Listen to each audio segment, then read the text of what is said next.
14. Di bab 14 ini dimulai dengan Minke sudah membalas surat keempat dari bundanya kalau uang bulanan Minke untuk adik-adiknya saja. Pada pukul 9, Minke sedang belajar aljabar. Tiba-tiba analis masuk. Analis minta diceritakan cerita oleh Minke. Minke pun menceritakan tentang kisah putri cantik bernama Analis yang bertemu dengan seorang pangeran bernama Minke. Di ceritanya, pangeran pun jatuh cinta kepada sang putri. Analis protes karena sebenarnya pangeran mencium putri terlebih dahulu tanpa dugaan. Sebenarnya ini yang diceritakan adalah ketika Minke pertama kali mencium Analis. Lalu saking asiknya bercerita, mereka berdua pun beradu kasih dan tidur bersama. Setelah itu keduanya terdiam. Analis pun bertanya apakah Minke menyesal. Minke terdiam. Analis bersikeras agar Minke menjawab. Minke pun menjawab, "Benarkah aku bukan lelaki pertamaan?" Ternyata benar, Minke bukan lelaki pertama yang bersetubuh dengan Analis. Analis pun bercerita kalau ia diperkosa oleh kakaknya sendiri, Robert Melema. Waktu itu dia disuruh mencari Darsam. Di semak-semak bertemu dengan Robert yang sedang berburu. Di situ pun terjadi perkosaan terhadap Analis oleh Robert. Dan Analis diselamatkan oleh kudanya sendiri. Analis setelah mengundang ini dengan lama dan hanya percaya kepada Minke untuk menceritakannya. Analis saat diperkosa mencoba membela diri tapi tidak mampu, jadi pilihannya mati atau hidup. Buat Analis, hidup itu adalah kepercayaan. Analis tidak pernah cerita ke mama karena itu tidak akan membantu. Robert pasti akan dibinasakan oleh Darsam dan perusahaannya tidak akan disukai orang. Bab 15 dimulai dengan Jan de Perste menjadi informannya Minke. Dia juga menjadi sahabat Minke yang menyampaikan rumor-rumor yang disebar oleh Robert. Minke juga dipanggil oleh Tuan Direktur karena belakangan ini ia dijauhi oleh teman-temannya dan menjadi berbeda. Minke pun menantang Tuan Direktur ketika ia diancam untuk dikeluarkan. Minke juga dipanggil oleh Tuan Direktur Kepala Redaksi penanggung jawab koran, Martin Nitzman. Minke bertemu dengan Martin Nitzman dan Minke ditawari pekerjaan menjadi editor tetap di korannya. Setelah pertemuan itu, Minke bertemu dengan Dr. Martinet. Dr. Martinet menemukan bahwa Analis merasa jijik dan gelisah ketika diperiksa olehnya karena ia berkulit putih dan mirip dengan Robert. Di sini Dr. Martinet mengutarakan kegagalan Nyai dalam mendidik anaknya. Pribadi Nyai terlalu kuat sebagai seorang perfeksionis dan sangat mempengaruhi jati diri Analis. Dr. Martinet berharap dengan Analis jatuh cinta kepada Minke, tumbuhlah suatu kepribadian dari Analis, walaupun konsekuensinya Analis sangat takut kehilangan Minke. Bab 16. Minke kembali melihat si gendut. Ketika Darsam ke kamarnya untuk belajar, ia menceritakan tentang si gendut pada Darsam. Minke berpesan pada Darsam untuk tidak membuat masalah dulu dengan orang mencurigakan itu. Suatu hari, Minke melihat Darsam mengajar si gendut dengan menenteng parang. Minke teriak melarang, namun Darsam tak mendengarnya. Ia juga ikut mengejar. Melihat Minke berlari, Analis ikut mengejar. Dan akhirnya Nyai mengejar anaknya mengikuti serangkaian kejar-mengejar. Rombongan itu berakhir masuk ke gedung Babah Acong. Di gedung itu mereka menemukan tubuh ayah Analis, Tuan Herman Melema yang sudah tidak bernyawa. Selain itu di sana mereka juga bertemu dengan Robert Melema. Takut melihat Darsam dengan parangnya, Robert kabur dan menghilang. Polisi datang ke gedung itu dan mulai memeriksa. Didapatkan kepastian, Tuan Melema mati karena keracunan. Berita kematian itu dimuat dalam harian-harian. Minke mulai sibuk menangkis duga sangka tentangnya, Analis terutama Nyai, melalui tulisannya yang juga dimuat dalam harian. Salah satu koran Melayu membela Minke, ditulis oleh seorang bernama Kumar. Atas dasar perkaranya, ayah Minke mengeluarkannya dari HBS. Pengadilan pun akhirnya dilaksanakan dengan Babah Acong sebagai terdakwa. Acong mengaku memberi ramuan beracun yang ditujukan untuk mengharumkan arak. Pembahasan pengadilan seringkali melenceng semua khalayak dan pengadilan. Hubungan antara Minke dan Analis pun malah ikut diperbincangkan. Acong mengaku membunuh Tuan Melema karena jemu dengan pelanggannya itu, walaupun alasannya itu janggal. Beruntung Acong meringankan beban Minke, Nyai, Analis, dan Darsam dengan mengatakan mereka tidak ada sangkut pautnya. Hasil persidangan, Acong mendapatkan hukuman 10 tahun penjara dan kerja paksa. Bab 17. Sidang ditutup sementara dan Minke masuk sekolah. Kejutan tidak mengenakan datang dari Tuan Direktur yang mengeluarkan Minke karena dianggap terlalu dewasa. Dibuktikan oleh hubungannya dengan Analis. Sementara itu, flashback ke pengadilan, Nyai Antasaro meminta mahkamah untuk tidak mengurusi kehidupan pribadi Analis dan hubungannya yang tidak berstatus hukum, tapi tulus dengan Minke atas dasar bahwa Nyai juga memiliki status yang serupa, tanpa ikatan hukum, dengan majikannya dan anak-anaknya lahir dari hubungan tersebut. Nyai Antasaro karena melawan pengadilan putih langsung dikeluarkan dari ruangan sidang. Minke merasa sedih dan putus asa, sehingga untuk meredakan kesenduannya, Jan Marais menyarankan Minke untuk menikah. Ia kemudian mengajukan ide ini kepada Nyai, tetapi Nyai Antasaro ingin semua masalah ini untuk sementara diselesaikan. Tak lama berselang, Magda Petrus mengajak Minke menghadap Tuan Direktur HBS yang menerima kembali Minke di sekolahnya atas dasar kemanusiaan. Minke berkata bahwa selama ada kesempatan, ia pasti akan mengambilnya. Di sisi lain, Martin Eastman berkata bahwa Magda Peters terlampau liberal dan menghendaki kebebasan tanpa batas bagi seluruh bangsa Hindia Belanda pada akhirnya. Ia bisa jadi dideportasi. Kemudian Eastman juga merasa bahwa kedatangan Nederland kolonial mendatangkan persatuan, kedamaian, dan keamanan di tanah Hindia Belanda. Bab 18. Bab ini dimulai dengan pesta kelulusan Minke. Minke pergi bersama Annelies ke pestanya karena Mama menolak datang. Annelies tampil begitu cantik menandingi Sri Ratu dalam kecantikan. Setelah diumumkan, Minke ternyata juara kedua di Hindia dan pertama di Surabaya. Saat mengambil ijazah, yang bertepuk tangan hanya Magda Peters. Guru lain tidak karena yang dipanggil adalah seorang pribumi. Pesta kelulusan pun dimulai dengan sandiwara Daud dan Bathsheba. Minke mengundang secara lisan para guru dan murid untuk datang ke pesta perkawinannya dan Annelies. Yang datang dari keluarga Minke hanyalah ibundanya. Ibunda Minke membandingkan Annelies dengan Nawati karena kecantikannya. Minke dan Annelies pun menikah secara Islam dengan Darsang sebagai saksi. Annelies dan Mama tidak mengharapkan sekali. Pada hari pesta pernikahannya Minke, Jan de Perste datang dan ia ingin mengganti namanya.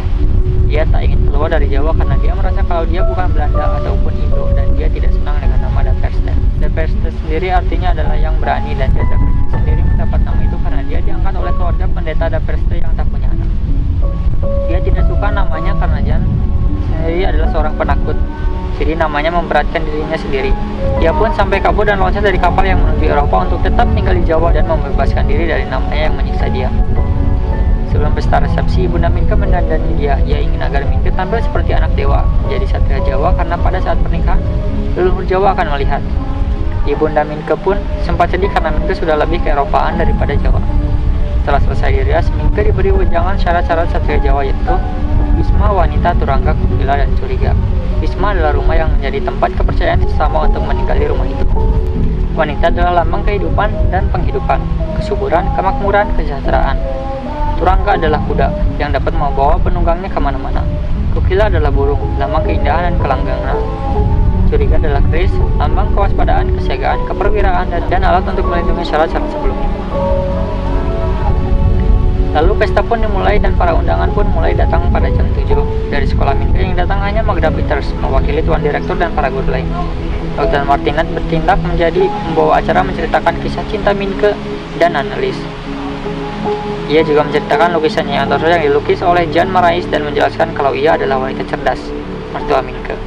Pada jam 9 malam, pesta untuk penduduk mulai dengan gamelan Jawa Timuran, Tayub. Yang terduga adalah Robert Surhoff datang. Robert dulu menyukai Annelies. Sekarang datang ke pernikahan Minke dan Annelies dengan memberikan hadiah sebuah cincin emas berlian yang sangat besar dan mengenakannya pada Annelies. Robert berkata bahwa ia akan berlayar ke Eropa melanjutkan sekolah hukum. Selain itu, Magda Peters juga memberikan hadiah pernikahan. Magda Peters menghadiahkan sebuah buku dan mengucapkan selamat tinggal karena Magda Peters diusir oleh Belanda dari Hindia karena ide liberalnya. Ada juga sebuah hadiah dengan bertuliskan bahwa itu merupakan hadiah dari si gendut. Setelah pesta selesai, Minke bercakap dengan istrinya tentang cincin pemberian Robert yang akan dikembalikan. Bab 19. Bab ini dimulai dengan Minke membaca surat Robert. Dalam suratnya, Robert minta maaf kalau telah memperlakukan Minke dengan tidak adil karena perkara cinta dengan Annelies. Robert beberapa kali masih mengirim Annelies surat.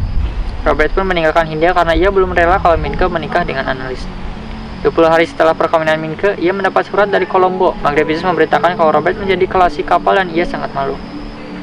Datang juga surat dari asisten residen B kalau permintaan Minke sekolah ke Belanda ditolak karena alasannya tidak memenuhi budi pekerti menurut syarat pemerintah. Walaupun angka nilai Minke cukup tinggi. Beberapa bulan berlalu dan Jan de Perste pun menerima surat ketetapan untuk ganti nama menjadi Panji Darman dan ia menjadi periang, suka bekerja dan hatinya terbuka. Setelah beberapa bulan, Annelies dan Nyai dipanggil menghadap pengadilan putih. Tetapi yang paling ditakuti adalah surat-surat dari pengadilan Amsterdam. Kalau Insinyur Maurits Mellema menuntut hak warisnya karena Herman Mellema sudah meninggal dan ia memberi ibunya Amelia Mellema Hemers kuasa penuh untuk hak warisnya. Pernikahan Herman dan Nyai alias Sanikem pun tidak diakui. Keputusannya adalah Maurits mendapat 4/6 kali setengah harta peninggalan. Ia juga menjadi wali Annelies karena Annelies dianggap masih di bawah umur dan pernikahan Anne dan Minke dianggap tidak sah. Nyai pun mengirim advokat ke pengadilan di Surabaya. Minke dan Nyai pun mencoba melawan dengan segala cara. Nyai pun memanggil ahli hukumnya, yaitu Mr. Dera-Dera. Tapi tidak yakin kalau bisa melawan dan ia pun dipecat. ia digantikan oleh pengacara yang direkomendasikan oleh Tuan Asisten Presiden B setelah meminta bantuannya. Minke juga menulis tentang pelanggaran terhadap hukum Islam oleh hukum putih untuk melawan dalam bantuan Martin Eijkman dalam bahasa Belanda, dan dibantu Commerce yang menjuru bisarai keadaan keluarga Minke bahasa Melayu. Minke dan Nyai pun sadar kalau mereka akan kalah, tapi merupakan kewajiban mereka untuk melawan. Dan kalaupun mereka kalah, mereka tidak malu karena mereka lah pribumi pertama yang melawan pengadilan putih. Pada garis besarnya pun ini adalah pribumi melawan Eropa. Minke teringat akan perjuangan kaum Aceh melawan Belanda yang dimana itu adalah kewajiban mereka untuk membela hak-hak mereka dan harga diri mereka. Mama lebih daripada hanya mengerti karena ia akan kehilangan semua anak dan perusahaan yang dengan jerih payah ia perjuangkan. Dari tulisan Minke yang dibantu oleh Commerce, beberapa ulama Islam datang ke pengadilan Eropa dan Mahkamah Agama Islam menyatakan kalau perkawinan analis dan Minke itu sah. Martin Eijkman pun juga menginterview Dr. Martinet, Nyai, dan Minke yang dimuat dalam koran. Minke, Eijkman, dan Commerce pun terus lanjut melawan dengan menerbitkan tulisan. Korannya pun dibaca di umum dan menyebar. Akhirnya panggilan dari pengadilan untuk Nyai dan analis pun datang. Namun An sedang sakit dan akhirnya Minke berangkat dengan Mama tanpa seorang advokat. Keputusan pengadilan adalah analis akan diangkut dengan kapal dari Surabaya 5 hari dari waktu pengadilan.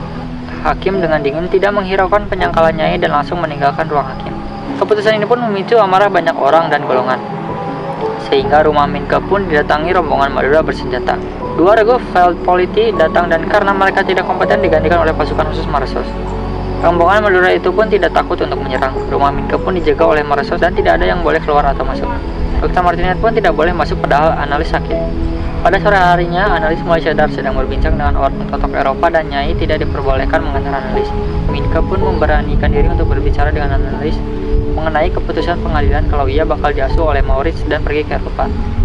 Tapi kondisi analis masih sakit dan belum benar-benar sadar.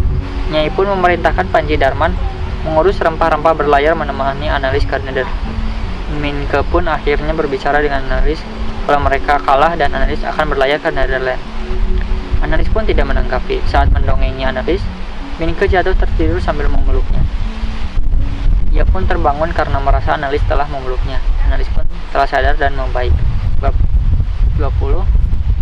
Analis pun sudah menerima kalau ia harus pergi ke Nederland.